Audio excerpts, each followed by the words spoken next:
राधा स्वामी जी। बाणी बाणी श्री गुरु नानक देव जी महाराज।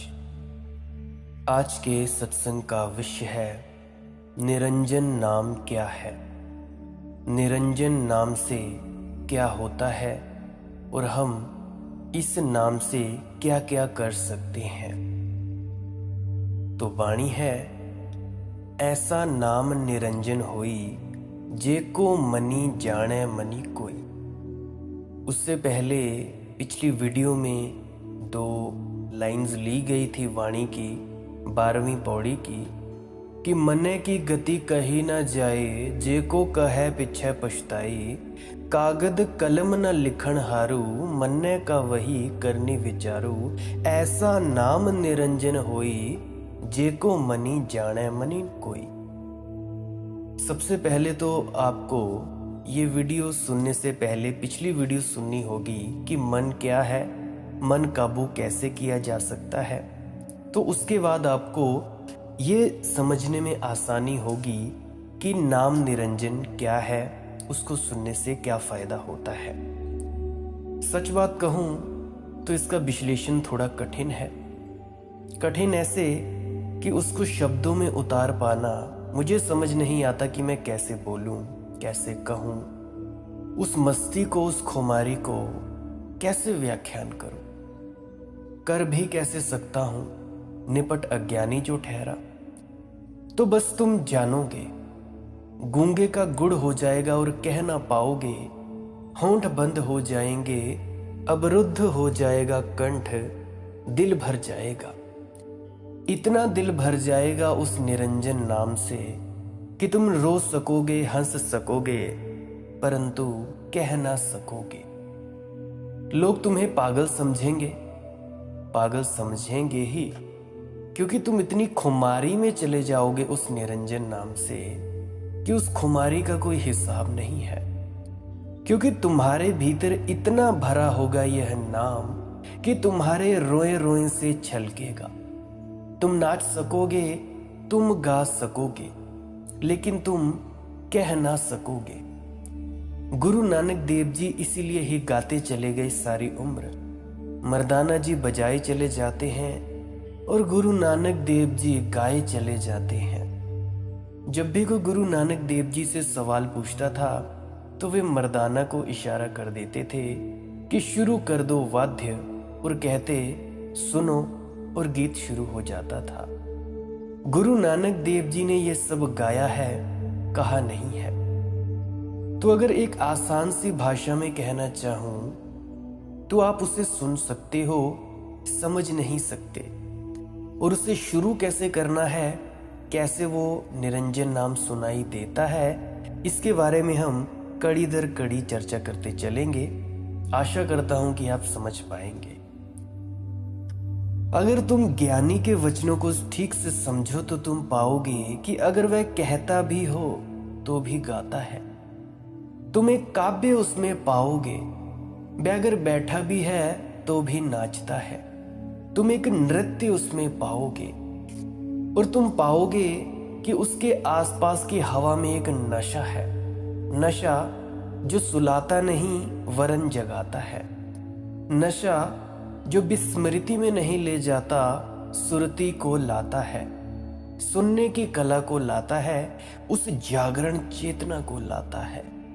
और अगर तुम राजी हो उसके साथ बहने को तो वह तुम्हें बड़े अज्ञात तटों की तरफ ले जाएगा। अगर तुम उतरने को राजी हो उसके साथ सागर में तो वह तुम्हें बड़ी दूर की यात्रा ले जाएगा, आखिरी यात्रा पर, जहां सब यात्राएं समाप्त हो जाती हैं। परंतु ज्ञानी के पास जो सुर है वह वक्ता का कम और गायक का ज्यादा है। वह बोलने वाला कम है, गाने वाला सुर उसके पास ज्यादा है।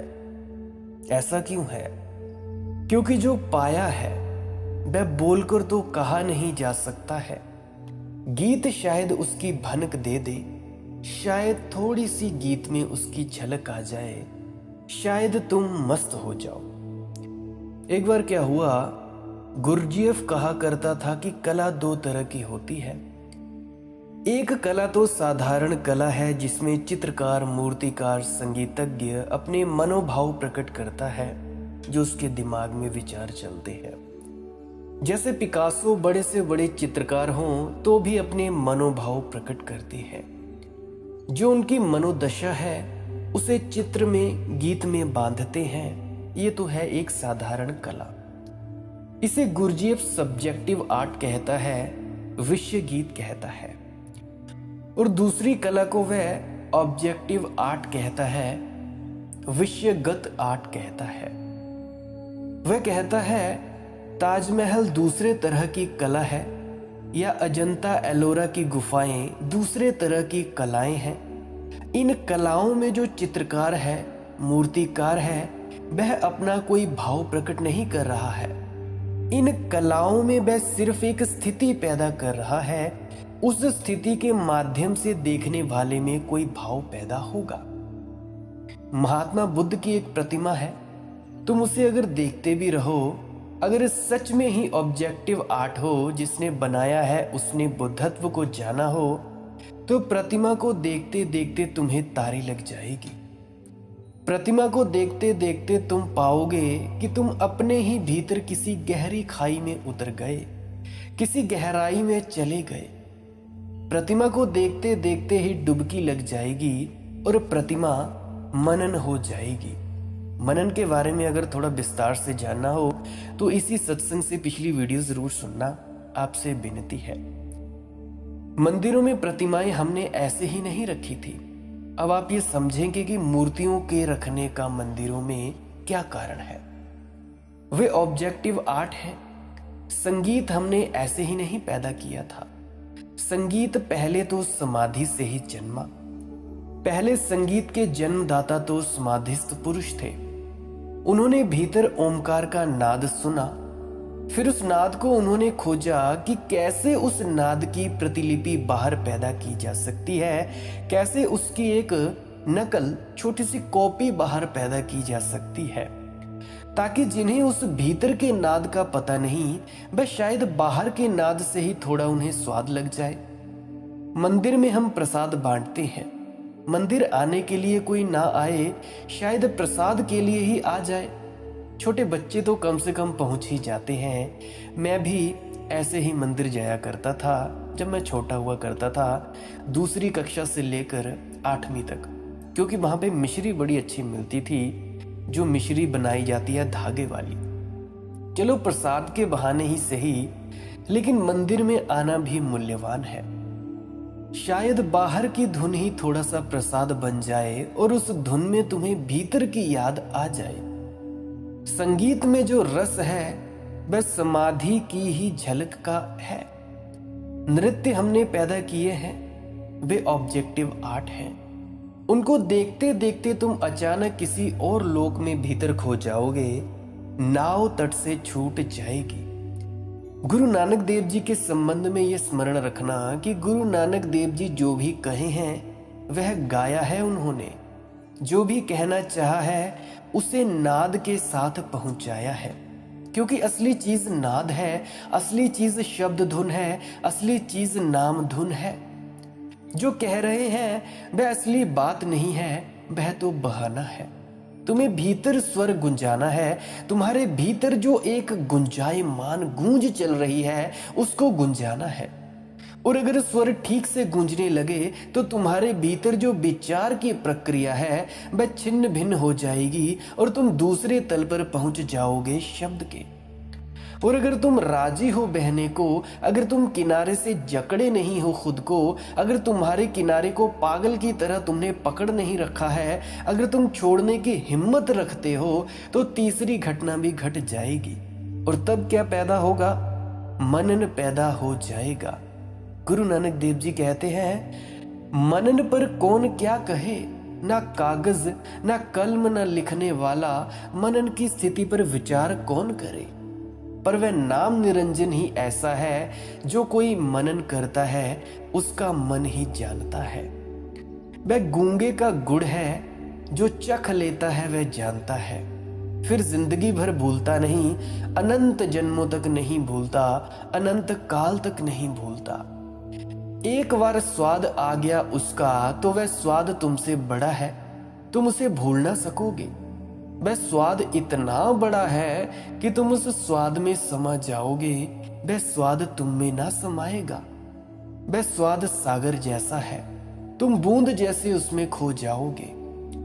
अगर ठीक से समझो तो परमात्मा का तुम स्वाद कैसे लोगे? परमात्मा ही तुम्हारा स्वाद ले लेता है अगर तुम राजी हो। तुम उस स्वाद में लीन हो जाते हो, डूब जाते हो, एक तानकता सद जाती है और नाम निरंजन ही ऐसा है। मनन से ही मन और बुद्धि में सुरति स्मरण का उदय होता है। जैसे जैसे तुम वार्तालाप में जाते हो वैसे वैसे स्मृति खो जाती है। तुमने कभी सोचा ना हो, सोचा हो, अब सोचना, निरीक्षण करना। तुम्हारी जिंदगी के अधिकतम उपद्रव तुम्हारे बोलने से पैदा हुए हैं, 90% उससे भी ज्यादा। तुम अगर ना बोलो तो 90% उपद्रव तो तुम्हारे तत्क्षण गिर जाए। तुम कुछ बोलते हो और उलझन में पड़ते हो। क्या हो जाता है बोलने से? क्योंकि बोलने की अवस्था में सबसे कम स्मृति रहती है, सबसे कम सुरति, अवेयरनेस रहती है। क्योंकि बोलने में ध्यान दूसरे पर होता है, अपने पर ध्यान चूक जाता है। जब तुम बोलते हो तब तुम दूसरे की तरफ जा रहे हो, तुम्हारा तीर दूसरे की तरफ जा रहा है। तो तीर का पिछला हिस्सा अपनी तरफ होता है, तीर का फल दूसरी की तरफ होता है। गौर करना, चेतना एक तीर है, वह दूसरे को देखती है। जिससे तुम बोल रहे हो उस पर ध्यान होता है, अपने पर ध्यान चूक जाता है और इसीलिए उस गैर भान की अवस्था में तुमसे बातें निकल जाती हैं जिनके लिए तुम जन्मों तक पछताते हो। तुम किसी स्त्री के साथ बैठे और तुम उसे कह बैठे कि मैं तुमसे प्रेम करता हूं। ये कभी सोचकर भी नहीं गए थे, ये पहले कभी ख्याल में भी नहीं आया था। बात बात में बात हो गई, अब फंसे। अब इससे लौटना मुश्किल हो गया। अब इस बात से और बातें निकलेंगी। जैसे पत्तों में पत्ते लगते जाते हैं वैसे बात में बात लगती जाती है। अब चल पड़े तुम एक यात्रा पर। तुमने कभी ख्याल नहीं किया है, ख्याल करोगे तो साफ हो जाएगा कि जीवन की सारी झंझटों की कड़ियां शब्दों से शुरू होती हैं और फिर एक शब्द जब बोल दिया तो फिर अहंकार जकड़ लेता है कि अब उसकी पूर्ति करनी भी जरूरी है। तुम एक स्त्री को प्रेम करते हो, तुम उससे कहते हो जन्मों जन्मों तुम्हें प्रेम करूंगा। क्षण का भरोसा नहीं, कल का तुम विश्वास नहीं दिला सकते। कल सुबह क्या होगा कोई जानता है? कोई नहीं जानता। लेकिन अभी तुम जन्मों जन्मों के लिए बात कर रहे हो। अगर तुम जरा भी होश में हो तो तुम इतना ही कहोगे कि इस क्षण मुझे प्रेम मालूम पड़ता है, कल का क्या पता। लेकिन उससे अहंकार को रस ना आएगा, क्योंकि जब तुम्हें प्रेम पता चलता है तो तुम सोचते हो अब सदा प्रेम करूंगा। सदा का तुम्हें पता है क्या अर्थ होता है? हर स्थिति में तुम प्रेम कर सकोगे। एक बार क्या हुआ, लाला झंडूलाल की पत्नी उससे पूछ रही थी कि अब तुम पहले जैसे मुझे प्रेम नहीं करते, मैं बूढ़ी हो गई हूं इसलिए, शरीर मेरा जर्जर हो गया है इसलिए, झुर्रियां पड़ गई हैं इसलिए, और याद है तुम्हें धर्मगुरु के सामने तुमने कहा था कि सुख दुख में साथ देंगे। लाला झंडूराम ने कहा सुख दुख में साथ देंगे, बुढ़ापे का किसने कहा था? तो सुख दुख में तो साथ दे ही रहे हैं, बुढ़ापे की बात नहीं उठी थी। तुम आज जब कह रहे हो तो तुम्हें पता है कि सदा का कितना अर्थ होता है, उसमें कितनी चीजें छिपी हैं। लेकिन आज तुम कह दोगे, कल फिर इस आश्वासन को पूरा करने में मुश्किल ना पड़ेगी तो क्या तुम्हें? ना पूरा कर पाओगे तो पछताओगे, पूरा कर पाओगे तो दुखी होगे। क्योंकि जो प्रेम हाथ से छूट जाएगा, नहीं बचेगा, तब तुम क्या करोगे? कैसे उसे जबरदस्ती लाओगे? तब एक प्रवंचना का जाल शुरू होता है। अगर व्यक्ति अपने शब्द का होश रख सके, जो कि कठिन है, शब्द के तल पर कठिन है, क्योंकि शब्द के तल पर तुम्हारी नजर दूसरे पर है, इसीलिए अपना होश तुम कैसे रखोगे? सिर्फ बुद्धों के लिए बोलना ठीक है, क्योंकि उन्होंने अपने जीवन की साधना से दो फलक वाला तीर पैदा कर लिया है। उनके पास ऐसी चेतना है, उसी चेतना का नाम सुरति है। जब तीर में दो फल हैं, दूसरे की तरफ, अपनी तरफ, जब चेतना दोनों तरफ एक साथ देख पाती है, जब चेतना तुम में बातचीत करने में खो नहीं जाती, सजग बनी रहती है, बोलने वाला बोलता रहता है, परंतु उसके अंदर एक जागृत व्यक्ति कहना गलत बात होगा, जागृत चेतना साक्षी भीतर खड़ा रहता है, तब एक भी शब्द तुम्हें किसी झंझट में ना ले जाएगा, अन्यथा शब्द तुम्हें झंझट में ले जाएंगे। एक सूफी कहानी है। गुरु ने 4 शिष्यों को मौन के लिए भेजा। सांझ हो गई, मस्जिद में चारों बैठे हैं, दिया नहीं जलाया किसी ने। नौकर पास से गुजरता था तो एक ने कहा, ए भाई, रात हुई जा रही है, दिया जला दे। दूसरे ने कहा, तुम बोल गए और गुरु ने मना किया था। और तीसरे ने कहा, क्या कर रहे हो, तुम भी बोल गए, गुरु ने मना किया था। और चौथे ने कहा, हम ही ठीक, हम अभी तक नहीं बोले। बोलने में एक विस्मरण है। ये कहानी तुम्हें हंसने जैसी लगती है, तुम्हारी ही कहानी है।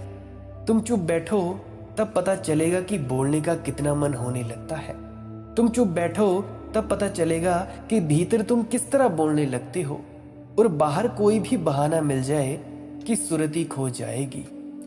कहानी का मतलब क्या है? कहानी का मतलब है, उन चारों में से किसी को याद ना रहा कि हम चुप होने के लिए यहाँ बैठे हैं। और कहानी का ये मतलब है कि जब नौकर निकला पास से, दूसरा आया, ध्यान दूसरे पर गया, सुरती चुप गई। गुरु नानक देव जी कहते हैं, मनन से ही मन और बुद्धि में सुरती उदय होती है। सुरती शब्द बड़ा प्यारा है, बड़ा प्रेमपूर्ण शब्द है। ये बुद्ध के सम्यक स्मरण से आता है। महात्मा बुद्ध ने बड़ा जोर दिया स्मृति पर, राइट माइंडफुलनेस पर, कि तुम जो भी करो स्मरण पूर्वक करना, बोलो तो स्मरण पूर्वक बोलना, चलो तो स्मरण पूर्वक चलना, आंख भी हिलाओ, पलक भी हिले, स्मरण पूर्वक। होश खोकर मत करना कुछ भी, जागृता अवस्था में ही सब कुछ करना। क्योंकि जो तुम जागृत होकर, जो तुम होश खोकर करोगे, जागृत ना होकर करोगे, वही पाप है। और जो तुम होश खोकर करोगे, उससे ही तुम अपने से दूर निकलते जाते हो। अपने पास आने की एक ही विधि है, ताकि तुम उस नाम निरंजन को जान सको कि तुम ज्यादा से ज्यादा होश को संभालो और अपने आप को जागृत रखने की चेष्टा करो। कैसी भी परिस्थिति हो, तुम एक चीज मत खोना, सब खो जाने देना, और वह है होश। घर में आग लगी हो तो भी तुम होश पूर्वक घर के बाहर निकलना। मुझे एक घटना याद आ रही है, इससे आपको जरा कुछ अच्छे तरीके से समझ में आ जाएगा शायद। ईश्वर चंद्र विद्यासागर ने एक संस्मरण लिखा है कि उनको वायसराय ने एक सम्मान के लिए बुलाया था। गरीब आदमी थे, पुराना बंगाली ढंग का कुर्ता कमीज धोती पहनते थे, फटे पुराने कपड़े थे। मित्रों ने कहा कि वायसराय की सभा में इन कपड़ों में जाना उचित नहीं, अच्छे कपड़े बना देते हैं। बात उनको भी जंची। 1-2 दफे इनकार भी किया, लेकिन फिर उनको भी ठीक लगा कि ठीक नहीं है तो कपड़े बनवा लिए। कल सुबह वायसराय की सभा में जाने को है, उसके एक दिन पहले की घटना है उनके जीवन में। सांझ को लौटते थे बगीचे से टहलकर, सामने ही एक मुसलमान भाई अपने कपड़े पहने हुए, चूड़ीदार पैजामा, शेरवानी, हाथ में छड़ी लिए, बड़े शौक से शाम की चहलकदमी करते हुए घर जा रहा था वापस। एक आदमी भागा हुआ आया और उसने कहा, मीर साहिब जी, आपके घर में आग लग गई, जल्दी करिए। लेकिन वह वैसे ही चलता रहा, चाल में जरा भी फर्क ना आया, जरा भी। जैसे नौकर आया ही नहीं, जैसे नौकर ने कुछ कहा ही नहीं, जैसे कुछ भी हुआ नहीं, वह जैसा था ठीक वैसा ही रहा। सुर जरा भी ना बदला उसका। नौकर समझा कि शायद मालिक ने सुना नहीं, क्योंकि आग लगने का मामला है। उसने कहा कि आप समझे या नहीं, सुना आपने या नहीं, किस विचार में खोए हैं, मकान में आग लग गई। नौकर कांप रहा है, पसीना पसीना है, बड़ा उत्तेजित है, और नौकर है, उसका कुछ भी नहीं जल रहा है। उस मुसलमान भाई ने कहा, सुन लिया, लेकिन मकान में आग लग गई, इस वजह से क्या जिंदगी भर की चाल बदलने आते हैं? ईश्वर चंद्र पीछे ही थे। उन्होंने सुना तो बड़े हैरान हुए। तो उन्होंने भी सोचा कि जिंदगी भर के कपड़े बदलें वायसराय के लिए, और ये एक आदमी है, वह वैसे ही। पीछे गए उसके, देखें ये आदमी अनूठा है। वह आदमी वैसे ही गया जैसे वह रोज जाता था। वही चाल रही, वही छड़ी का हिलना रहा। घर पहुंच गया, आग लगी है। उसने नौकरों से कह दिया कि बुझाओ, और स्वयं बाहर खड़ा रहा। सब इंतजाम कर दिया, लेकिन उस आदमी में रत्ते भर भी फर्क नहीं है। ईश्वर चंद्र ने लिखा है कि मेरा दिल श्रद्धा से झुक गया। ऐसा आदमी तो मैंने देखा नहीं। ये किस चीज को संभाल रहा है? उसका नाम सुरति है, उसका नाम स्मृति है। ये एक बात को संभाले हुए है कि अपने होश को नहीं खोना है। जो हो रहा है हो रहा है, जो किया जा सकता है वह कर रहे हैं, जो करने योग्य है वह किया जाएगा, लेकिन स्मृति कभी भी खोने योग्य नहीं है। इस दुनिया में कोई ऐसी चीज नहीं है इतनी मूल्यवान जिसके लिए तुम अपनी सुरति को खो, लेकिन तुम छोटी छोटी चीजों में खो देते हो। 1 रुपए का नोट गिर गया और देखो तुम कैसा पागल हो जाते हो। एकदम ढूंढ रहे हैं पागलों की तरह, जहां नहीं भी होता वहां भी ढूंढ रहे हैं। किसी आदमी को देखो, घर में उसकी चीज खो गई, चीज बड़ी हो, वह छोटा सा डिब्बा भी खोलकर देख रहा है कि शायद। तुम स्मृति को खोने को तैयार ही हो। खोने को तैयार ही हो, ये कहना भी शायद ठीक नहीं। तुम्हारे पास है ही नहीं, तुम खोओगे क्या? तुम मूर्छित आदमी, अजागृत आदमी, जागृत तो हुए नहीं। गुरु नानक देव जी कहते हैं, मनन से मन और बुद्धि में सुरति का उदय होता है। जैसे जैसे ओंकार गहरा बैठता है, पहले तुम्हारा उच्चार बंद होता है, वैसे ही तीर भीतर की तरफ मुड़ता है, क्योंकि अब बाहर का कोई ना रहा जिसे बोलना है। बोलना यानी बाहर से संबंध बनाना, बोलना यानी सेतु। उससे हम दूसरे तक जाते हैं। वह संवाद है, वह दूसरे और हमारे बीच का नाता है। वह तोड़ लिया, नहीं बोलना, चुप हो गए। चुप का अर्थ है यात्रा उल्टी हो गई, तीर वापिस लौटा और अंतर यात्रा शुरू हो गई। उसी वक्त से स्मृति की पहली झलक आनी शुरू हो जाएगी। तुम पाओगे तुम हो। तुम पहली दफा जाकर पाओगे कि मैं हूं। अब तक सब दिखाई पड़ता था, तुम भर नहीं दिखाई पड़ते थे। तुम भर छाया में खड़े थे, दिया तले अंधेरा था। अब तुम जागोगे। फिर जैसे जैसे गहराई बैठेगी ओमकार की, अनाहत नाद की, मनन शब्द पर आएगा, वैसे वैसे सजगता बढ़ेगी, जागृता बढ़ेगी, उसी अनुपात में। तुम ऐसा समझो जैसे तराजू के 2 पलड़े हैं। एक पलड़ा ऊपर उठता है तो दूसरा उसी अनुपात में नीचे जाता है। जिस अनुपात में तुम भीतर जाते हो, उसी अनुपात में सुरति बढ़ती है। और तीसरे तल पर जहां शब्द भी खो जाता है, सिर्फ ओमकार की ध्वनि रह जाती है, नाद रह जाता है, एक ओमकार सतनाम। वह अचानक परिपूर्ण स्मृति, परिपूर्ण सुरति हो जाती है। तुम जागकर खड़े होते हो, जैसे हजारों साल की नींद टूट गई, अंधेरा गया, प्रकाश आया। जन्मों जन्मों से तुम जैसे सोए थे और एक सपना देख रहे थे। सपना विच्छिन्न हो गया, सुबह हो गई, भोर हुई, ब्रह्म मुहूर्त पहली दफा आया। मनन से ही सभी भुवनों की सुधि आती है। मनन से ही मुंह में मार नहीं खानी पड़ती। मनन से ही यम के साथ नहीं जाना पड़ता। वह नाम निरंजन ही ऐसा है, जो कोई मनन करता है उसका मन ही जानता है। मन्नै सुरती होबै मनि बुद्धि, मन्नै सगल भवन की सुधि, मन्नै मुही चोटा न खाई, मन्नै जम के साथ न जाई। ऐसा नाम निरंजन होई, जे को मनी जाने मनी कोई। जिस दिन तुम जागते हो, उस दिन तुम्हें पता चलता है कि यह अनंत आकाश, ये भुवन, ये अस्तित्व, ये परमात्मा की अनंत लीला पहले दफे तुम्हें दिखाई पड़ती है। जब तक तुम अपनी ही वासना में खोए थे, अपने ही मन में डूबे थे, तब तक तुम्हें कुछ भी दिखाई नहीं पड़ता था। तुम अंधे थे। मन अंधापन है, मनन है आंख खा खुल जाना। गुरु नानक देव जी कहते हैं मनन से ही सभी भुवनों की सुधि आती है। ये अनंत लोक सब प्रकट हो जाते हैं, जीवन अपनी परिपूर्ण महिमा में प्रकट होता है। और तब तुम देख पाते हो रत्ती रत्ती में उसके हस्ताक्षर, पत्ते पत्ते पर उसका नाम, रोए रोए में उसकी धुन, हवा के झोंके झोंके में उसी का गीत। तब ये जीवन, तब ये अस्तित्व पूरा का पूरा उसकी महिमा को प्रकट करता है। अभी तुम पूछते हो जीवन में क्या है? लोग पूछते हैं क्या अर्थ है जीवन का, क्या प्रयोजन है, क्यों हम पैदा किए गए हैं? लोग पूछते हैं किस लिए जिंदा रहें?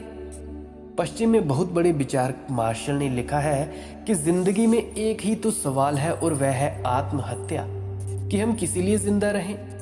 क्यों ना हम आत्महत्या कर लें। ये बेहोशी की आखिरी अवस्था है जहां आत्महत्या घटित होती है, जहां तुम जीवन के बहुमूल्य उपहार को फेंक देते हो वापस, क्योंकि तुम्हें कुछ भी दिखाई नहीं पड़ता उसमें। और इससे विपरीत एक घटना घटती है जब तुम जागते हो, तब इतनी महिमा है, इतनी अपरंपार महिमा है, उसके भुवन खुलते चले जाते हैं, परत परत चारों तरफ रहस्य खड़ा हो जाता है। तब तुम्हें जीवन का अर्थ, जीवन का आनंद, जिसको हमने समाधि कहा है, उस क्षण तुम जानते हो कि जीवन क्यों है। अभी तुम जान ही नहीं सकते। अभी तुम कितना ही पूछो, कोई कितना ही कहे, कोई कह दे कि परमात्मा को पाना जीवन का लक्ष्य है, तो भी कुछ हल नहीं होता। समाधि को पाना जीवन का लक्ष्य है, तो भी कुछ हल नहीं होता। बात कुछ जंचती नहीं है, बात जंच ही नहीं सकती। जंचेगी तब जब सुधि आएगी। ये गुरु नानक देव जी, महात्मा बुद्ध, संत कबीर, ये तुम्हें तब तक न जंचेंगे जब तक सुधि ना आएगी। तब तक ये जंचेगे कि होंगे ठीक है, कहते होंगे कुछ। आमतौर पर से तुम समझते हो कि ये लोग, कुछ दिमाग इनका ठीक नहीं।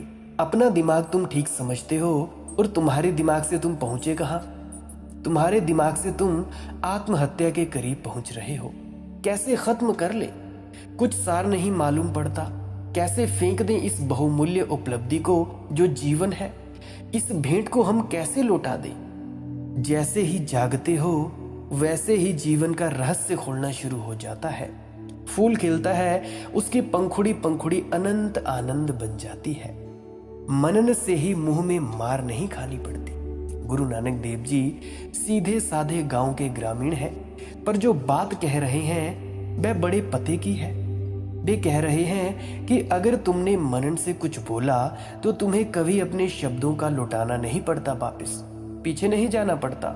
अगर मनन से ही तुम्हारा शब्द निकला तो तुम्हें कभी अपने शब्दों को थूक कर नहीं चाटना पड़ता, नहीं तो रोज चाटना पड़ेगा।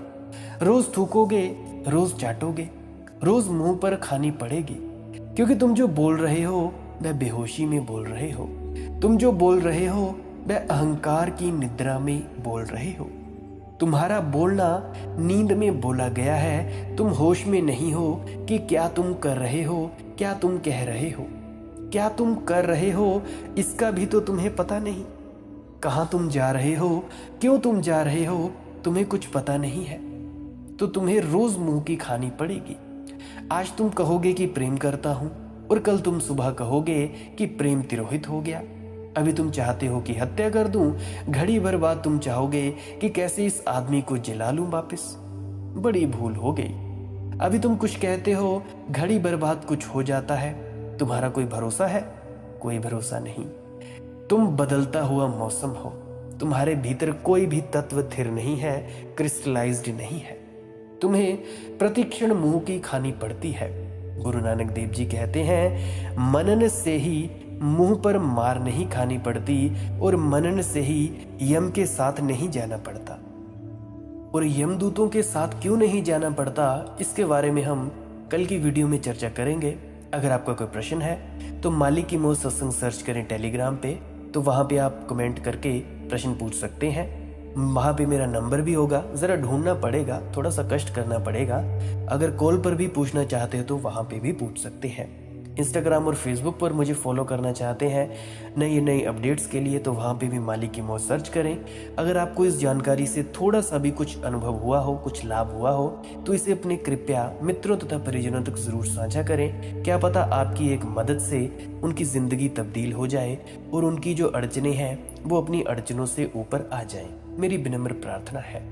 और अगर आप इस चैनल को सब्सक्राइब भी करना चाहते हैं तो कर सकते हैं। वैसे तो मैं सब्सक्राइब करने में ज़्यादा विश्वास रखता नहीं, आप डेली सर्च ज़रूर कर लिया करें मालिक की मौज सत्संग, तब आपको ज़्यादा फ़ायदा मिलेगा। नई नई अपडेट्स, आपको नई वीडियो जो भी डली होगी यूट्यूब पे वो आप वहाँ पे देख पाएंगे। अगर आप पुरानी वीडियोज़ भी देखना चाहते हैं तो आप इसी चैनल पे जा सकते हैं पुरानी वीडियोस में। और अगर आप अनहद नाद आपका चालू नहीं हुआ है, उसको चालू करना चाहते हैं, क्या विधि है, तो उसको आप मेरे डिस्क्रिप्शन में दिए गए वीडियोस को देखें 1 बाय 1, पहली, दूसरी और तीसरी, तो वहां से आप जान पाएंगे अनहद नाद को कैसे चालू करें। बड़ी आसान विधि है, वैसे वो विधि भी नहीं है पर आप जान सकते हैं। फिर से प्रार्थना करता हूँ इस वीडियो को शेयर जरूर कर दे। मेरी यही प्रार्थना है, मेरी यही हमेशा प्रार्थना रहती है। आशा करता हूँ कि आप में परमात्मा का वास हो, अनहद नाद चालू हो, नाम निरंजन को आप सुन पाएं और उससे मिल पाएं। अंत में आपने इतना वक्त दिया, आपके भीतर बैठे परमात्मा को प्रणाम करता हूँ। मेरा प्रणाम स्वीकार करें। राधा स्वामी जी।